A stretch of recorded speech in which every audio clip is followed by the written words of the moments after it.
that what is happening in the Christian and the Jewish society of America is not what is the outcome of biblical teachings.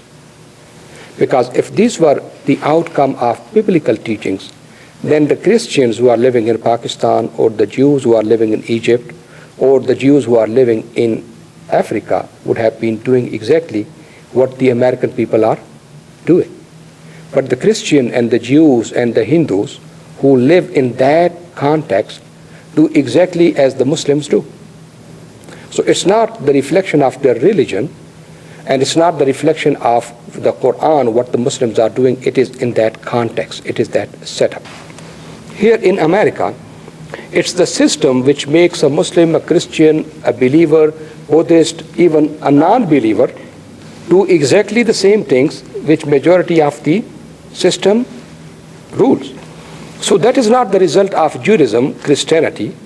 And over here, those Muslims who do not even park their cars properly, they learn how to park properly, be on time, not quarrel, and not basically all of those fightings and killing which are taking place over there. So here, it's not the reflection of religiosity, it is the system. These are the two things which I clarified from the very beginning, number one. Number two, if Islam was like that, then Muslims would have been doing and killing themselves throughout the centuries.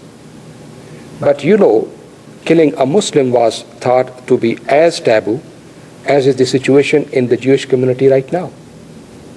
And nowadays, Christians don't fight with each other, but just in 19th century, you've got World War I, which was between the Christians, World War II, which was between the Christians, civil wars. So if it is not happening right now and is happening in our countries, you can imagine that this country or this continent has learned something from it and moved on. It's not because of Christianity, it's not because of Judaism. It's because of learning the lesson from the mistakes and moving away from there. What is happening with us is when the developing countries go through these phases, this is what happens as Europe went through, as America went through, the civil wars. This is exactly what is happening with us because we left the concept of Khilafah, Ummah, brotherhood, all of those things which were there. They were practiced for 13 centuries. But when we left them, at that time we went to this phase. Now, when we are talking about comparing, you have to compare the human beings with the human beings and the concepts with the concepts, religion with the religion, and Muslim countries with the Christian and Jewish countries. That's what I'm trying to say, because the revival of Islam will come only when you compare Islam with other religions, when the Muslims or the Christians or the Jews will know the exact meaning of religiosity. I want to offer them the choice so that they choose whatever is good for them.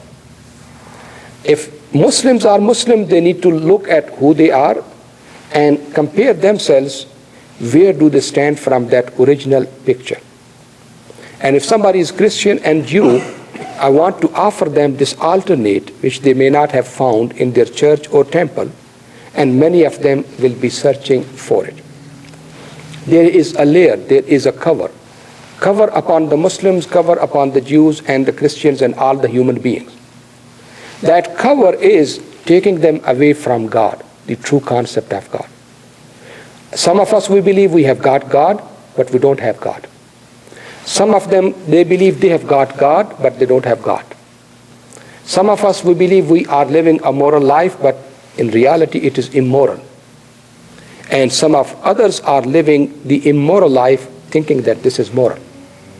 So by means of comparisons, you have to have a point of reference from where you start. If you have to compare, say for example, with America and say I want to compare it with Saudi Arabia or Pakistan, America is the amalgamation of everybody. You cannot even define the definition of Americans. What is an American? The original ones, the Indians? Or the one who came after?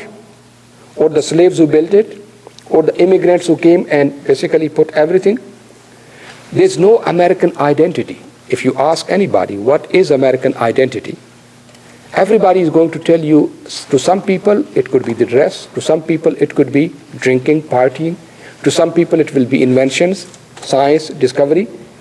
There's no way when you ask somebody about American identity, same thing if you ask somebody what is Pakistani identity. Punjabi, Pashtun, Sindhi, Balochi. You ask Indian, what is your true identity? People are eating different stuff, putting on different clothes, speaking different languages. The identity is religious identity, because there's no other identity which you can compare.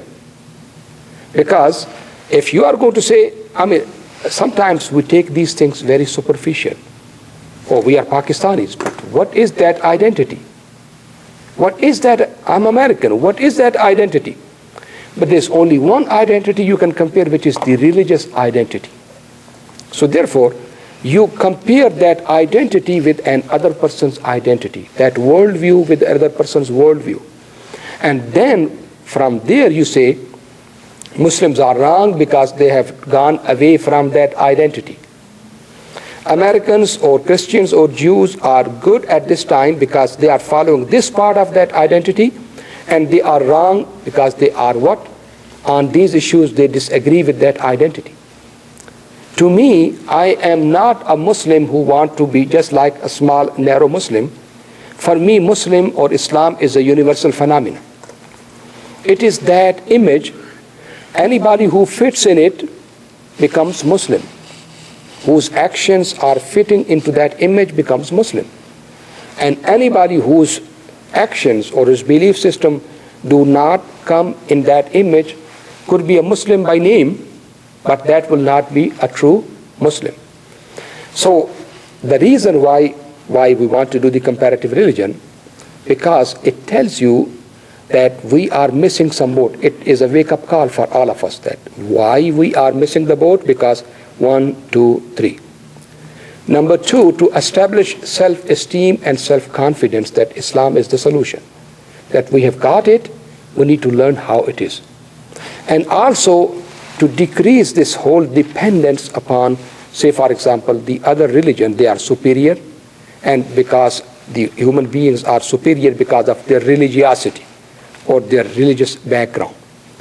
It's not the intention of putting the Muslims down, Christians down, Jews down. It's the concept of getting us back to the origins and establishing our relationship with Allah subhanahu wa ta'ala on the right footing. I can tell you many of us are not capable of having a dialogue with Jews, Christians, because we don't understand it. And many of them do not understand the type of dialogue they initiate. They go from religion to politics, from politics to economy, and this is the way Shaitan has used it for the Muslims, for the Jews, Christians, everybody, because Shaitan does not love the Christian, Jews or Muslims.